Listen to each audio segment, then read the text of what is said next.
Get that broke veteran out of my building! Evelyn Ward slammed her hand on the glass table as Raylan walked in with Ghost beside him. Troy leaned back and laughed. What did you bring us, Raylan? Mold from that condemned lake house? Raylan dropped a black folder in front of his mother. No, I brought what my dog found behind the wall. Evelyn froze. Troy's smile died. 1 year ago, they buried Raylan in a rotting lake house with $600 to his name. Now Ghost had found the secret that brought him back to take everything. What would you do if the one person meant to protect your name chose to erase it? Raylan Ward had faced bad weather, bad orders, and worse, silence, but nothing prepared him for the way his own mother looked at him. That gray afternoon in Burlington. Rain slid down the glass walls of Wardstone properties in long silver veins, blurring the city below into streaks of traffic lights and wet rooftops. The boardroom sat high above it all, too polished, too quiet, too expensive, with a black marble table that reflected faces like a cold lake. Raylan stood at one end of that table with a thick file under one hand, and Ghost pressed close to his right leg. The German shepherd's gray-white coat stood out against the dark carpet, clean and steady, almost ghostly in the reflected light. Raylan had not brought the dog for drama. Ghost wore the plain black service vest Wardstone security had seen for years. Some nights when Raylan woke with his pulse climbing, Ghost knew how to bring him back. But that day it was not old memories making Raylan's chest tighten. It was the file on the table. It was the transfers, the fake invoices, the double-billed materials, and the shell companies with no employees. It was Troy. It had taken Raylan 3 weeks of quiet checking to see the pattern, and another 2 days to accept what it meant. Millions had been pulled from lakefront development accounts and washed through shell contracts tied to his younger brother. Raylan had come to the meeting believing that truth still mattered inside his family's name. He was wrong. Evelyn Ward sat at the head of the table in a cream suit that looked untouched by the weather, her silver hair pinned with surgical neatness, her hands folded as if she were listening to a contractor explain a delayed shipment, not her son warning her that the company could collapse under an audit. Troy leaned back beside her in a navy suit, his cufflinks catching the light every time he moved. He looked calm in the way guilty. Men looked calm when they had already convinced someone powerful to stand in front of them. Raylan opened the folder and pushed the first stack forward. The transfers start with Hollow Pine Resort, then move through 3 vendor accounts. 2 of those vendors don't have offices. 1 doesn't have a tax record that matches the invoices. If the IRS pulls this thread, they won't stop at Troy. Evelyn did not lower her eyes to the pages. Not once. She watched Raylan the way a person watches mud on a white floor. "You have always mistaken suspicion for intelligence," she said softly. That softness was worse than anger. It left no mark anyone could point to. Raylan swallowed once, keeping his voice level. "This isn't suspicion. These are signed approvals. Wire dates, vendor numbers, duplicate billings.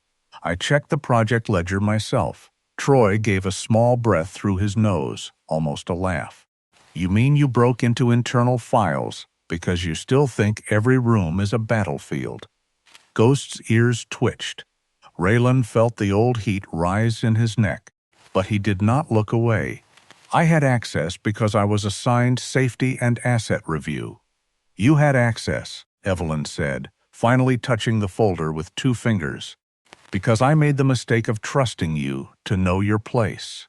The words moved through the room slowly.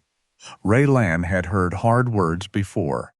He had been yelled at by men with more rank and less self-control. But this landed differently. This had his mother's voice wrapped around it. "My place," he said, quieter now, "was making sure this company didn't get buried under Troy's fraud."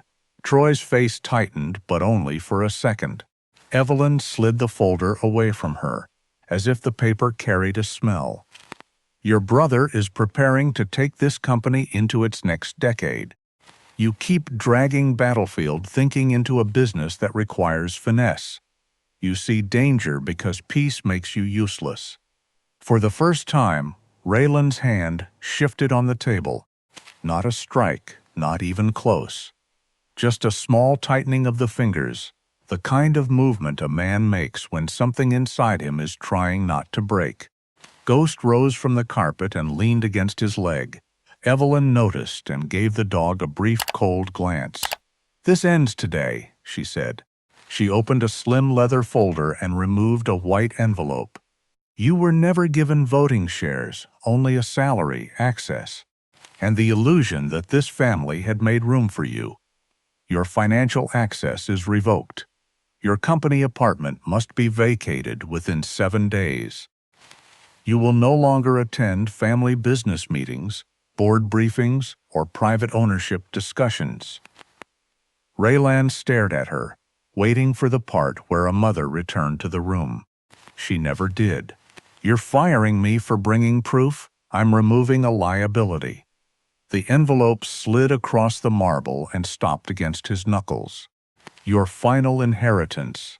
Raylan opened it because some part of him still believed the insult had already reached bottom.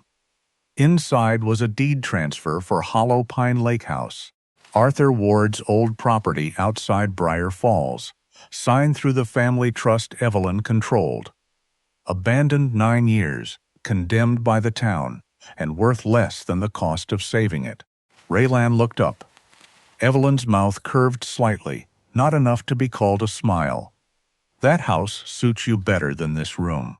Both belong to the past." Troy leaned forward then, eyes dropping to Ghost. "At least you've got the dog to guard the rotten wood. Sell the place fast if you're smart. Vermont winter teaches broke men the truth." Raylan folded the deed once, carefully, and placed it back in the envelope. He did not curse them. He did not plead. He only clipped Ghost's leash back onto his collar and stepped away from the table. At the door, he paused long enough to look at the file Evelyn had refused to read. Then he looked at his mother, not with hatred, not yet, with the stunned quiet of a man watching the last light go out in a house he used to call home. "Come on, Ghost," he said. The dog stood, steady and loyal, and followed him out. Behind them, the glass doors closed without a sound, and Evelyn Ward believed she had just buried her oldest son inside a worthless lake house. She had no idea Arthur Ward had spent his final years making sure that house would only open its secrets to the one person she threw away. 1 week later, Raylan Ward drove north through a wet gray morning with $600 in his account. One duffel bag on the floorboard, a dented toolbox rattling in the bed of his old pickup, and Ghost sitting beside him like the last piece of his life that had not been taken. Burlington disappeared behind him in the rearview mirror, all glass towers and people who ruined men with signatures instead of raised voices. The road narrowed toward Briar Falls. Houses thinned out, pines crowded the shoulders, fog hung low between the trees. Ghost kept his nose near the cracked window, ears shifting with every bend in the road. Raylan did not speak much. There was nothing useful to say. Evelyn's words had followed him all week, not loudly, but with the persistence of a leak inside a wall. Both belonged to the past. By the time the mailbox marked Hollowpine finally appeared through a curtain of weeds, Raylan almost wished the place had burned down. At least then the insult would have been honest. The house waited at the end of a muddy drive, half hidden behind overgrown grass and black spruce, its roof sagging in the center like an exhausted spine. The porch leaned forward as if one hard storm could drop it into the mud. Boards covered most of the windows. The cedar siding had gone dark with rot and years of rain. A yellow town notice hung crooked near the gate. The words "unsafe structure" faded, but still sharp enough to sting. Raylan parked and sat with both hands on the wheel. Ghost stared through the windshield, silent. "Well," Raylan said at last, his voice rough from disuse, "she wanted us to remember." He stepped out into the cold drizzle, and the ground sucked at his boots. The air smelled of wet leaves, standing water, and old wood giving up. When he pushed open the front door, the hinges screamed so loudly, Ghost flinched, then moved ahead of him with careful steps. Inside, the house was worse. Buckets left by some long-forgotten repairman had rusted through beneath roof leaks. Wallpaper curled away from the walls in brittle strips. The floor bowed in places. Cold settled in every room, like a resident that had never left. Raylan stood in the middle of it and felt something low and familiar open in his chest. Not fear, not exactly grief. It was the humiliation Evelyn had designed for him, made physical. She had not given him a house. She had given him a place to wake up every morning and remember he had been thrown away. He found the strongest section of flooring near the old living room hearth and rolled out his military sleeping bag there. He set a flashlight, a pocket knife, and Ghost's water bowl within reach. The first night came early. Rain tapped through the roof into metal pans and split buckets, each drop sounding too loud in the dark. Raylan lay awake beneath the cold weight of his coat, watching the ceiling beams disappear and return in the weak beam of his lantern. Ghost rested near the door for the first hour, then lifted his head. His ears rose. He stood slow and deliberate and walked down the hallway to the master bedroom. Raylan pushed himself up on one elbow. Ghost. The dog stopped at the mouth of the hallway, body still, eyes fixed on the darkness beyond. He did not bark. That made it worse. Ghost barked at raccoons, at loose shutters, at strangers too close to the truck. This was different. This was listening.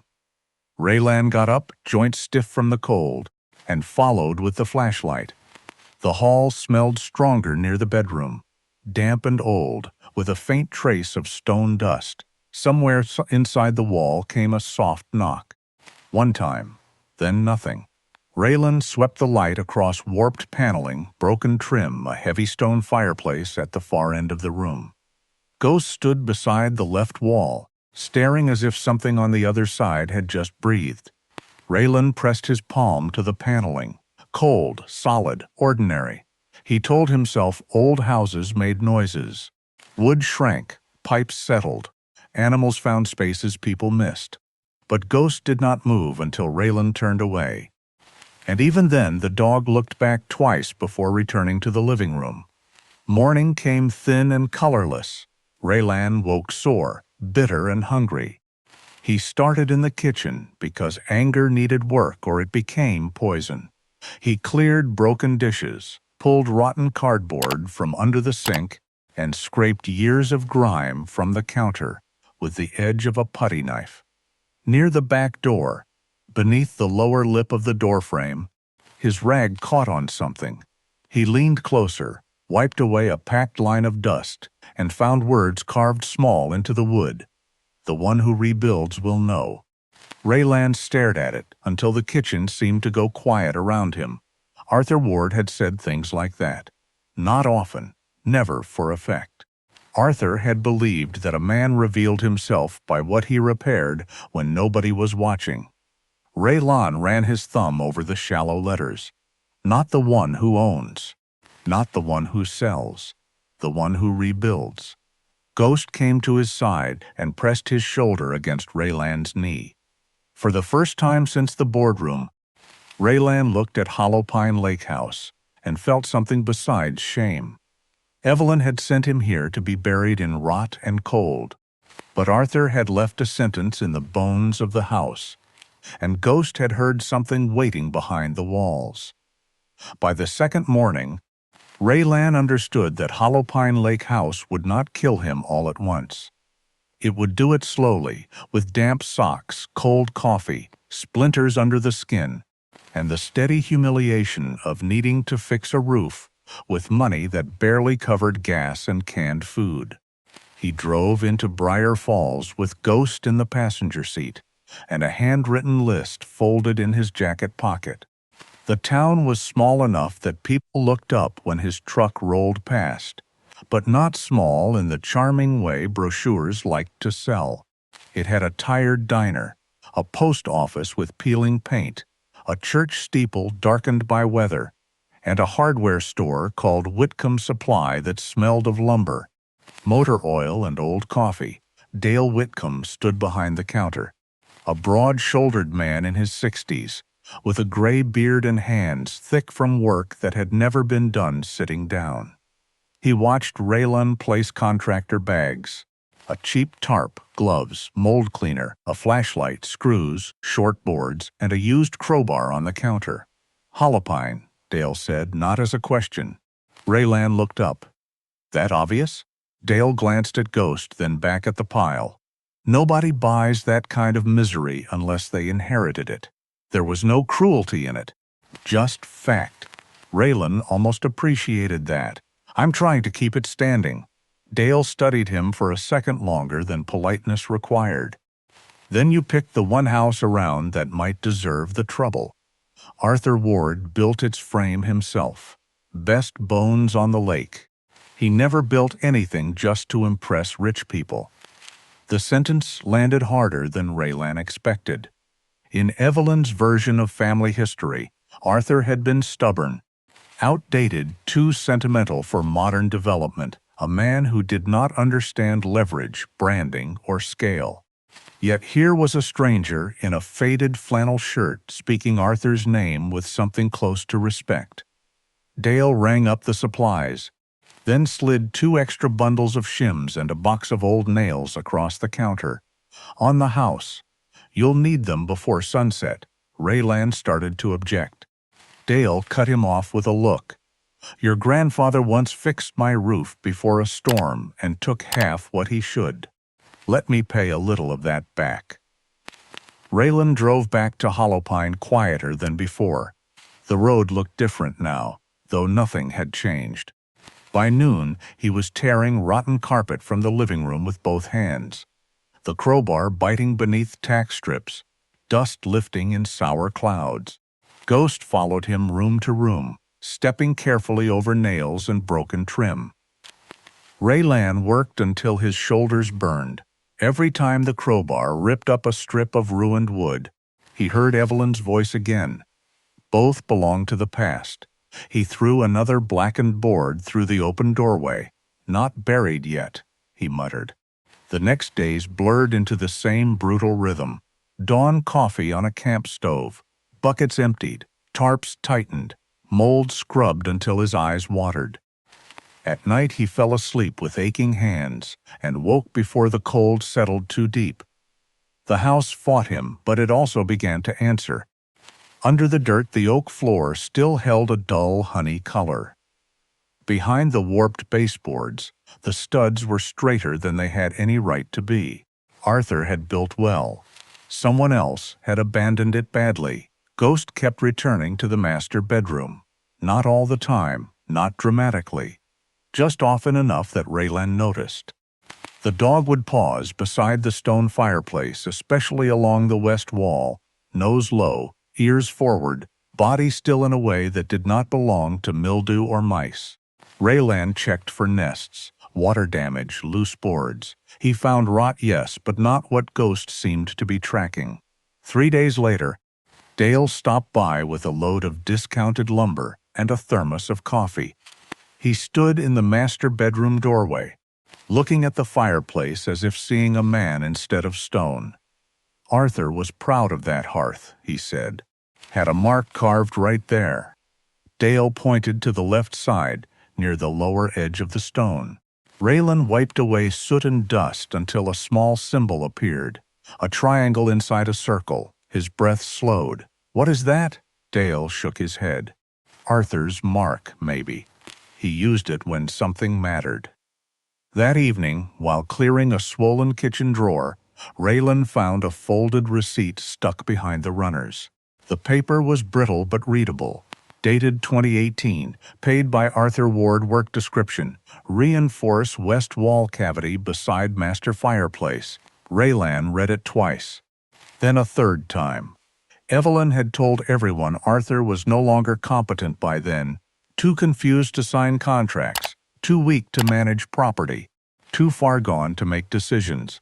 But the receipt was specific, professional, paid in full. Ghost stood at the kitchen doorway, watching him. Raylan looked down the dark hall toward the master bedroom, and the old house seemed suddenly less empty. If Arthur had not been lost, then Evelyn had lied. And if she had lied about him, what else had she buried inside these walls?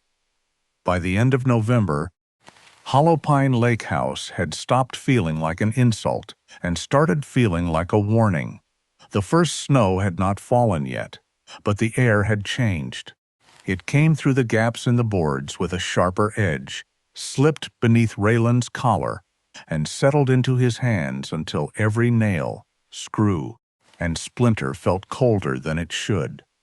He knew the living room would not carry him through a Vermont winter. The roof still leaked in 3 places. The kitchen window still wore plastic like a bandage, and the upstairs rooms were too unstable to trust. But the master bedroom had a fireplace, thick walls, and a view of the dark lake through half-patched glass. If he could make that room safe, he and Ghost might make it to spring. That was the practical reason, he told himself as he dragged the work light down the hall that night. The real reason was waiting beside the fireplace, exactly where Ghost had been stopping for days. Rain hit the house in hard silver needles, clicking against the repaired panes, running down the old siding, dripping somewhere deep inside the walls. Wind pressed at the corners like a hand testing for weakness. The stone fireplace stood at the far end of the room, black and massive, its mouth empty, its hearth cold. Raylan knelt beside the west wall and drove the edge of his pry bar beneath the first swollen board. The wood groaned, split, then peeled away in a damp sheet. Dust and blackened insulation puffed into the beam of the worklight. Ghost, who had been lying near the doorway, rose so suddenly Raylan turned. The German shepherd walked forward with his head low, not rushing, not frightened, but certain. He placed his nose near the baseboard and traced an invisible line upward from the floor to the height of Raylan's chest. Then he sat. He did not look at the wall anymore. He looked at Raylan. "What is it?" Raylan whispered, though the only answer was the rain. He took the rubber handle of his hammer and tapped the exposed studs. The first sound was dull, the second was solid. The third, just left of the fireplace, came back hollow and deep, as if the house had swallowed the knock and sent it back from farther away than the wall should allow. Raylan tapped again. The same empty thud rolled through the room. His heartbeat changed before his mind did. Old training, old instinct. Spaces had rules. Walls had depth. Structures had logic. He grabbed his tape measure and stretched it across the bedroom. Then checked the municipal floor plan Dale had helped him get from the town office. He measured twice, then a third time. The numbers did not forgive him.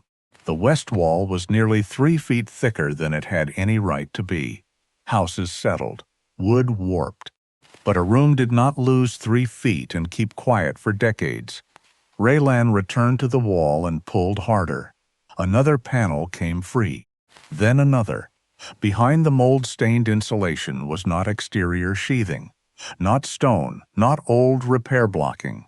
It was a second skin of smooth plywood, carefully fitted, nailed cleanly and hidden behind the ruin like a secret wearing a mask. Raylan's mouth went dry. "Arthur," he murmured. Ghost stood beside him now, shoulder nearly touching his arm. Raylan slipped the pry bar into a seam and worked it slowly until the plywood flexed. One sharp pull opened a narrow black crack. Cold air breathed out, not damp like the rest of the house, but dry and sealed, carrying the faint smell of old paper, leather, dust, and metal from a chamber lined with tar paper and old cedar boards. Ghost stepped back half a pace, then stilled. Raylan widened the opening with careful pressure until the work light found the inside of a hidden chamber. At first, he saw only darkness, then shapes emerged. A bundle wrapped in oilcloth and tied with cord, a metal blueprint tube, a steel lockbox with an old brass padlock, and there, fixed to the inner face of the false wall, with 2 rusted tacks, an envelope yellowed at the edges but untouched by water.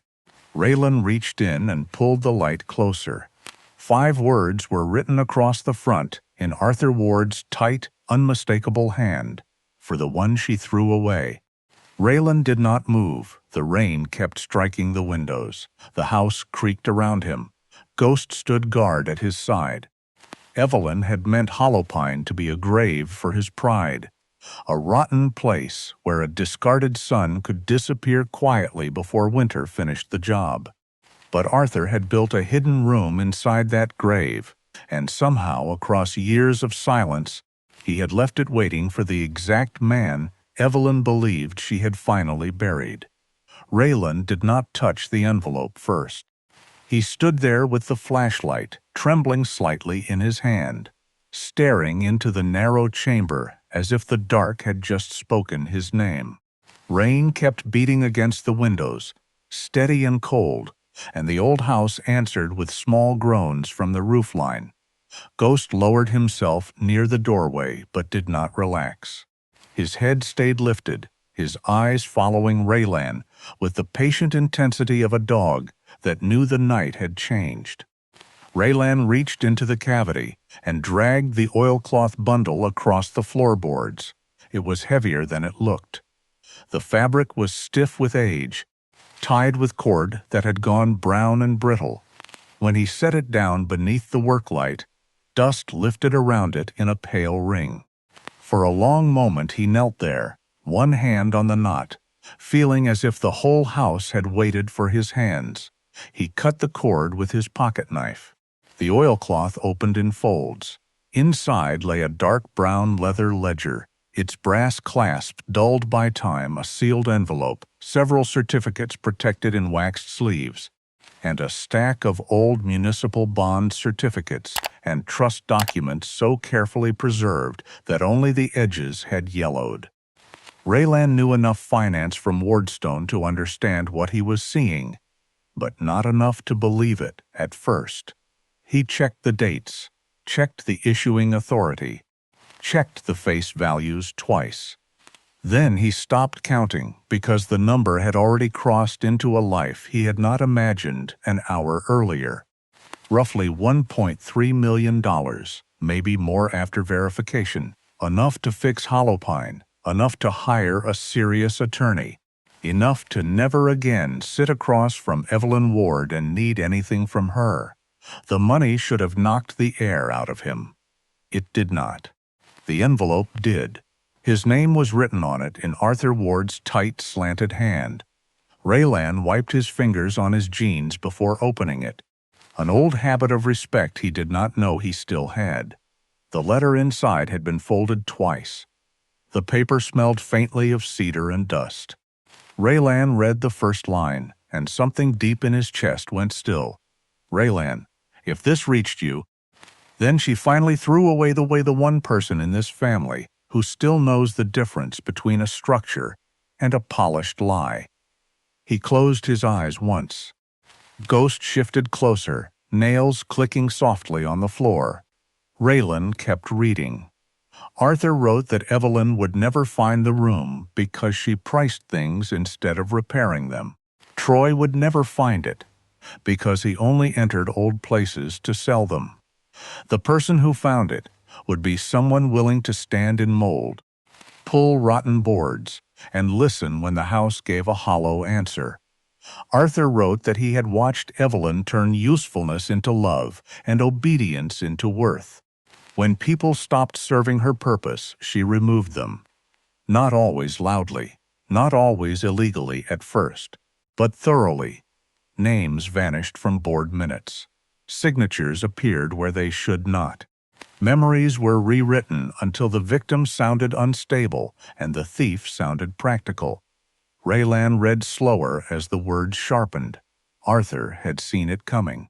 Not the exact day, not the exact insult, maybe not the rain or the dog or the envelope sliding across a marble table, but the pattern. He had known Raylan would become dangerous to Evelyn because Raylan had inherited the one trait she could never tolerate: refusal. Refusal to bless false numbers.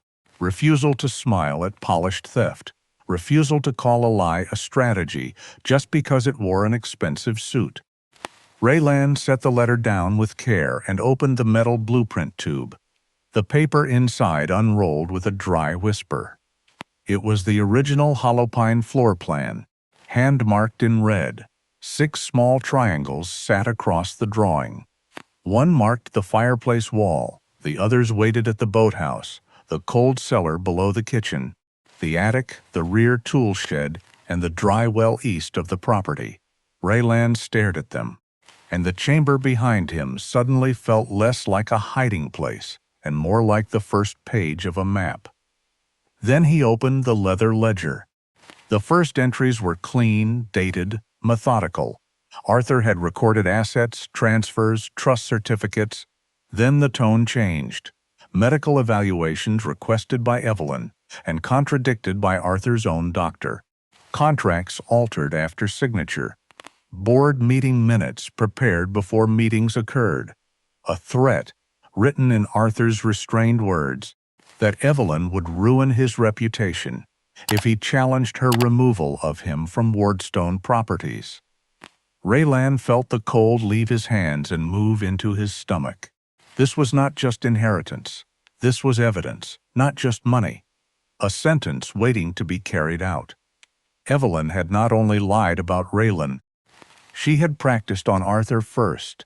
She had erased the man who built the company, then handed his ruined house to the grandson most likely to uncover what remained.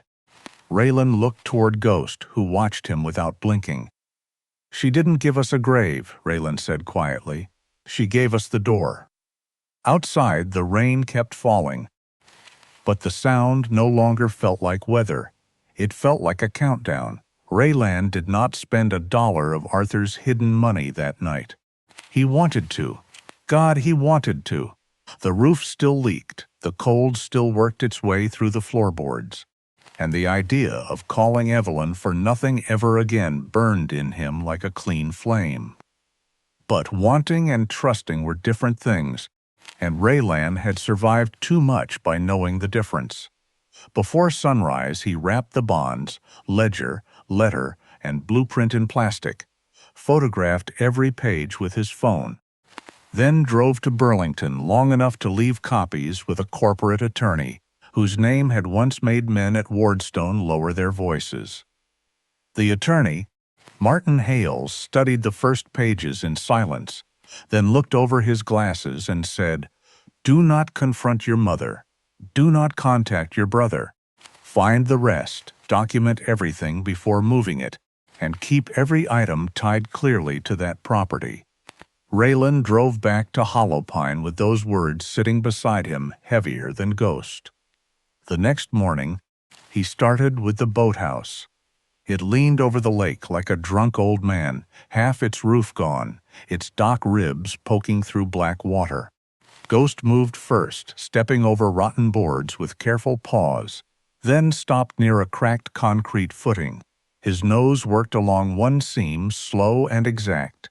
Raylan cleared weeds, chipped away a thin patch of brittle concrete, and found a sealed PVC tube wrapped in tar tape. Inside lay a brass key, bank transfer copies, and Arthur's note about the first missing payment from Hollow Pine Resort. Troy's name did not appear directly, but his initials did, beside a vendor that did not exist. In the cold cellar beneath the kitchen, Raylan had to pull loose bricks from a wall that smelled of iron and damp earth. Behind them sat a small fireproof box. The brass key opened it with a stiff click. Inside were a storage drive sealed in a protective sleeve, printed backup copies of the same files, contract copies, and a typed list of shell companies tied to inflated material orders. Raylan set each item on a tarp and photographed it before moving it. The attic came next. Ghost would not leave a cedar wardrobe near the south dormer. Raylan checked the back, the feet, the trim, then found the false bottom when his knuckles returned a hollow knock. Beneath it were letters from former Wardstone employees, people Evelyn had pushed out after they refused to sign amended reports. The writing was angry in some places, frightened in others, but every page carried the same shape of damage, a person told to lie, then punished for refusing. By afternoon, Raylan reached the rear tool shed. The roof had caved in at one corner, and snow began to fall in thin white dust as he pried open a metal cabinet fused with rust. Inside, wrapped in oil paper, was a tin box full of original invoices, real lumber quantities, real labor charges, real foundation costs. Beside them were the matching fake invoices Troy had used to bleed company accounts. The difference was not careless, it was designed. Near dusk, Raylan found the last mark at the dry well east of the house. Ghost circled the stone rim twice, then sat beside a flat rock nearly hidden under frozen leaves. Under it was a waterproof case. Raylan opened it with numb fingers and found a small recorder and labeled transcripts. Arthur had recorded a meeting he attended, one in which Evelyn calmly told him the board would see him as unstable if he resisted. Her voice on the transcript was controlled, elegant, and merciless. She had not shouted. She had simply erased him in advance. That night, with every discovery laid across the living room floor, Raylan understood the scale of what Arthur had preserved. Nearly $4.9 million in bonds, trust assets, lakefront rights, and a hidden equity position inside Wardstone itself. But the money was no longer the center of the room. The center was Evelyn's pattern, Troy's theft, and the ugly proof that his mother had known long before the boardroom. She had not protected the family. She had protected the son she chose. Raylan sat on the floor while Ghost rested beside the evidence, head on his paws, eyes open. The victim Evelyn had thrown away was gone. In his place sat the only man with enough truth to close her hand around her own empire and make it break. Martin Hales called 2 weeks later on a morning so cold the inside of Raylan's truck windshield had frosted at the edges. Raylan stood on the porch of Hollow Pine Lake House with one hand tucked under his arm for warmth, and Ghost pressed against his thigh, watching the lake sit black and still below the tree line. The attorney did not waste words. The bonds were real. The trust certificates were valid. The lakefront rights had been recorded properly, just under an old family holding entity. Arthur had never transferred to Wardstone. The hidden equity position inside the company would need a stronger legal review.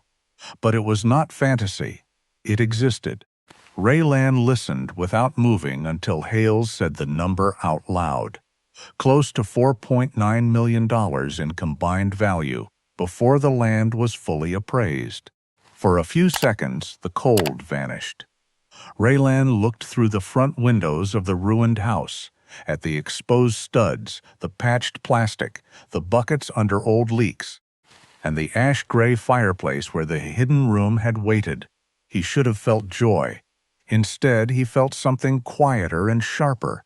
Freedom, maybe, or the beginning of a debt. He could leave Vermont now. Sell Hollowpine to some developer with a winterized truck and a bright brochure. Buy a clean house in another state. Let Evelyn keep her glass tower. Let Troy keep lying until the numbers crushed him. Let Arthur's revenge rot inside a banker's file.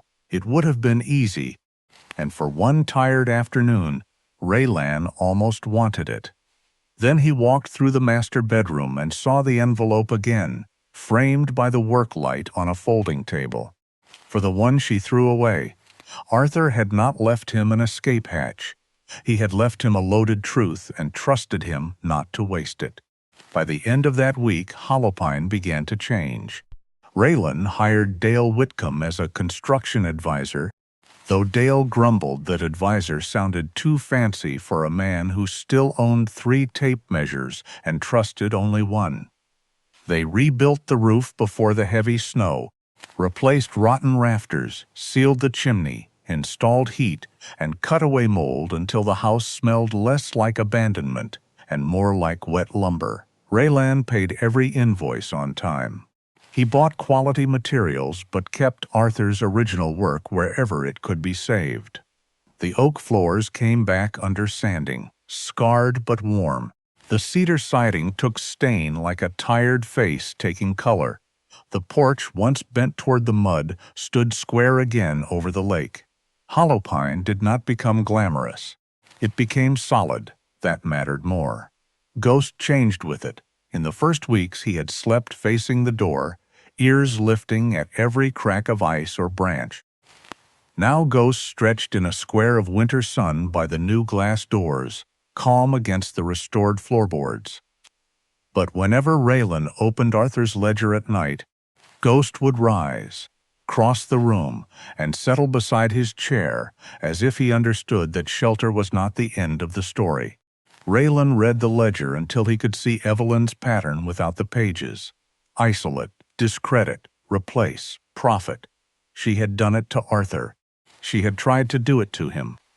The difference was that Arthur had left Raylan tools sharper than anger. Through Hales, Raylan formed a quiet holding company with a name that meant nothing to anyone outside a legal filing. Through that company, he began buying the most dangerous slice of Wardstone's distressed debt, the secured notes tied to the tower and Holopine Resort, from lenders who were tired of waiting for Troy's numbers to make sense. He did not rush. He did not threaten. He let Evelyn believe the discarded sun was still freezing beside a condemned lake. Each purchase was clean, documented, boring in the way dangerous things often were before they became visible. Then came the second discovery, not from a wall but from a boundary survey. Holopine's lakefront parcel did not merely touch the proposed Holopine Resort site. It controlled the only legal access easement wide enough for the resort's service road, utility trench, and emergency entry. Without Raylan's signature, the entire project Evelyn and Troy were using to rescue Wardstone was not a development. It was an expensive drawing pinned to a boardroom wall. Raylan stood at the edge of the restored porch, while Dale explained the survey, and for the first time since the boardroom, Raylan smiled. Not warmly, not happily, just enough to let the winter air know something had turned. Evelyn had given him Holopine because she thought it was dead weight. Arthur had kept it because it was the key. Ghost came to stand beside him, looking out over the frozen lake. Raylan rested one hand on the dog's head and looked toward the dark line of trees. She wanted this place to bury us, he said. So we'll let it bury her deal instead. 1 year after Raylan Ward walked out of the Wardstone boardroom, with nothing but a white envelope, and Ghost at his side, the same room smelled faintly of panic beneath the expensive leather and polished glass. Evelyn Ward still sat at the head of the table, still immaculate, still wearing the kind of calm that had frightened weaker people for decades.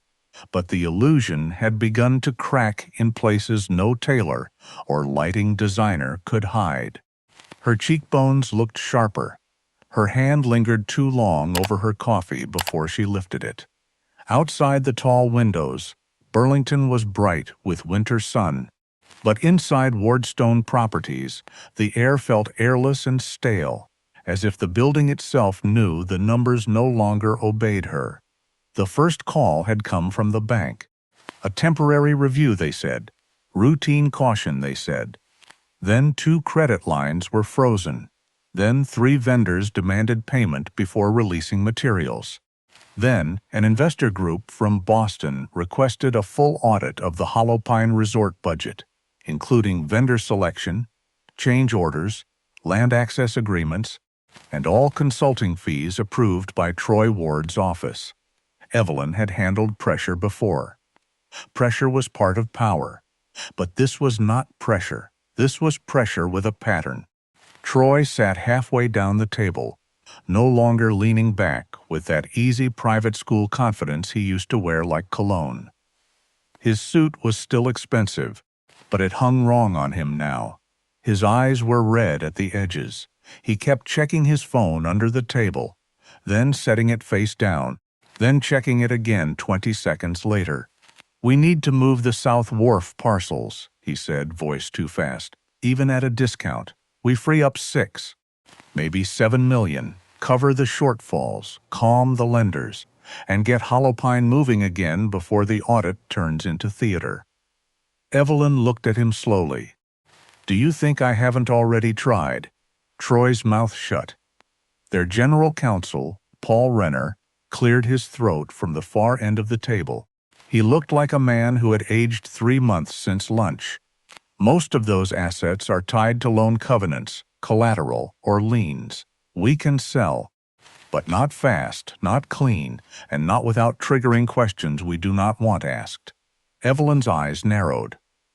"Then stop the questions." Renner did not answer immediately. That was answer enough. "There's something else," he said. Troy dropped his phone onto the table. The sound was small, but in that room it landed like a warning shot. Renner opened a folder stamped with red tabs. "A holding company has purchased the most dangerous secured portion of Wardstone's distressed debt, including notes tied to this tower and Holopine Resort. The purchases were legal, quiet, and carefully timed.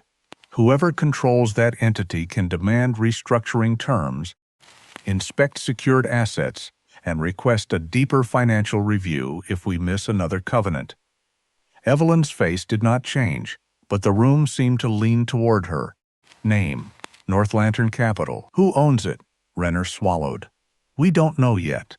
The registered manager is a law firm. The beneficial owner is shielded through proper filings." Troy's laugh came out thin and ugly. "So some vulture fund smells blood. Pay them off." Renner looked at him with something close to pity. "We cannot pay them off without liquidity, and we do not have liquidity. That is the point." Evelyn rose from her chair and walked to the window, her reflection floating pale over the city she had spent her life controlling. For the first time, she thought of Raylan without contempt and found no comfort in it. He should have been gone. The condemned house should have swallowed him. Holopine Lake House had been a punishment, a rotten little joke wrapped in deed paper. Then the survey memo arrived. Renner placed it on the table as if it might detonate. The emergency access easement, the utility trench, the service road, the very throat through which Holopine Resort needed to breathe, all crossed land attached to Arthur Ward's old lake parcel.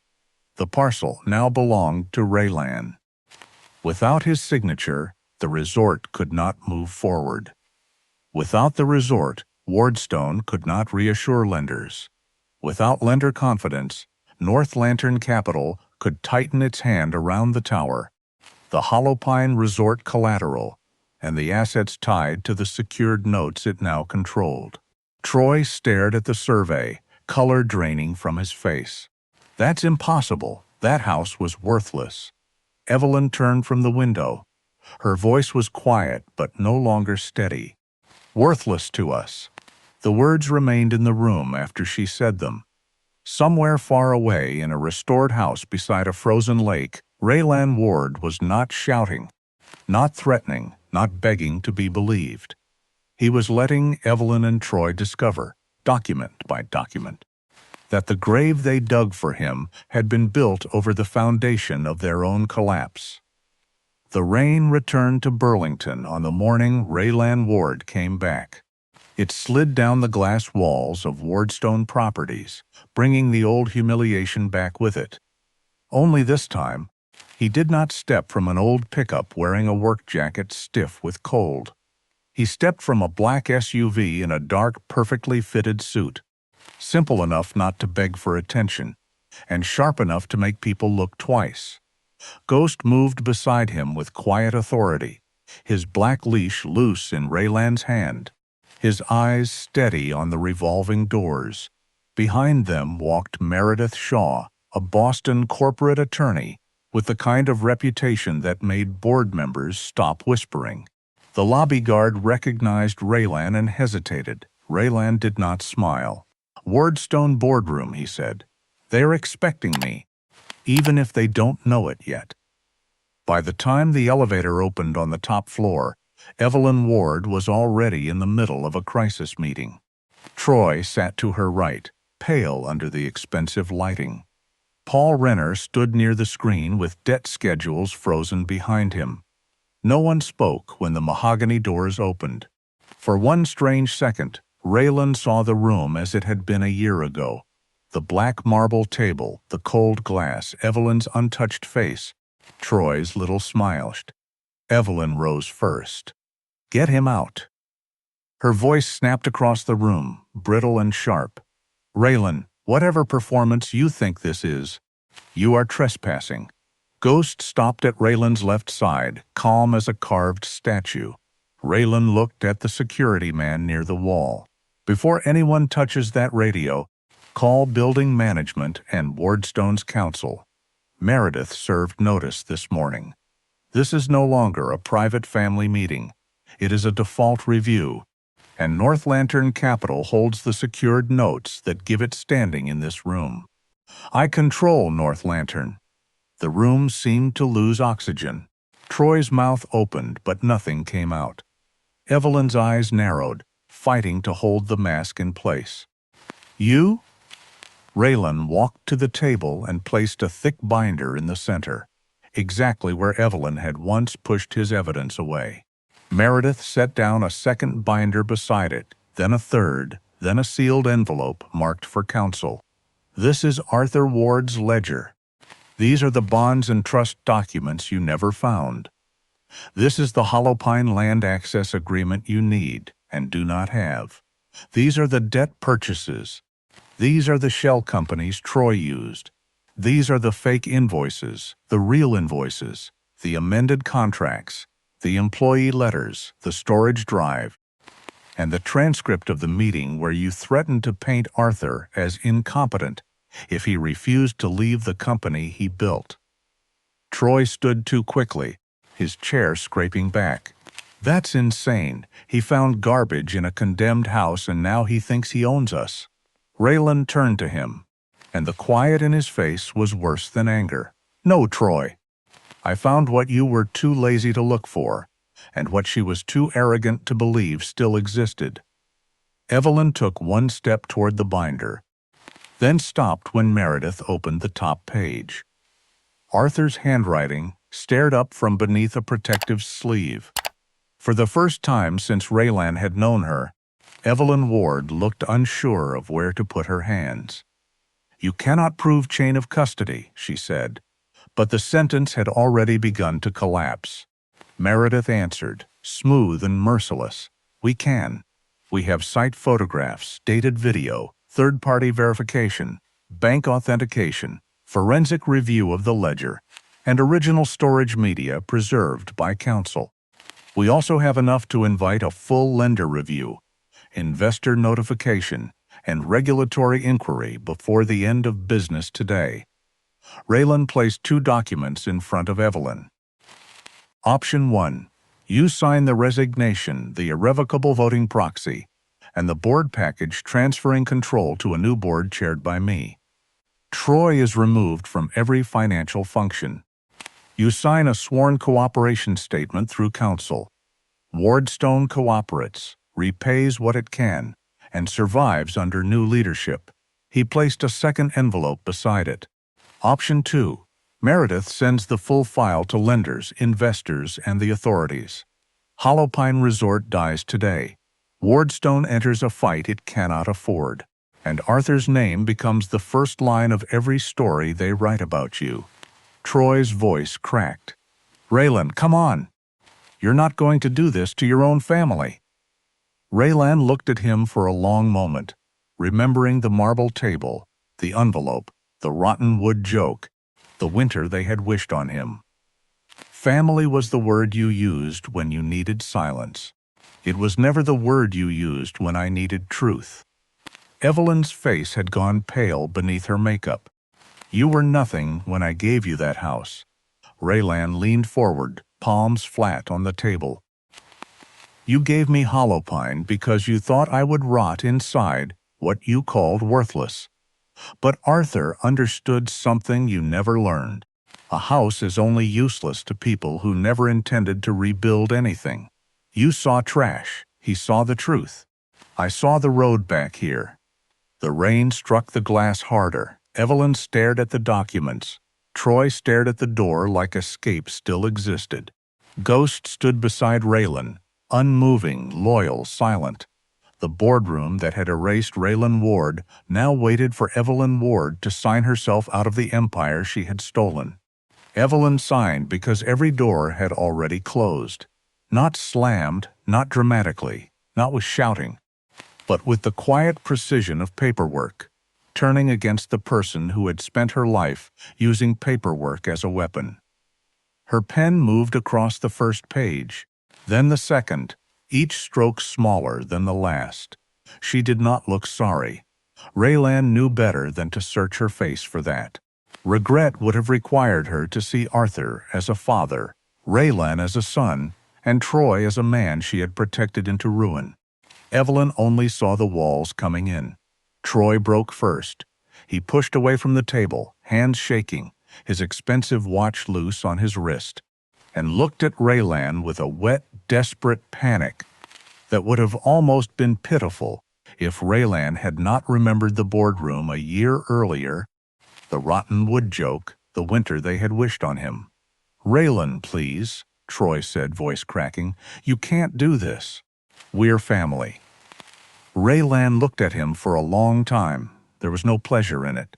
That surprised him a little. He had imagined on the coldest nights at Holopine that this moment would feel hot, bright, satisfying in some savage way.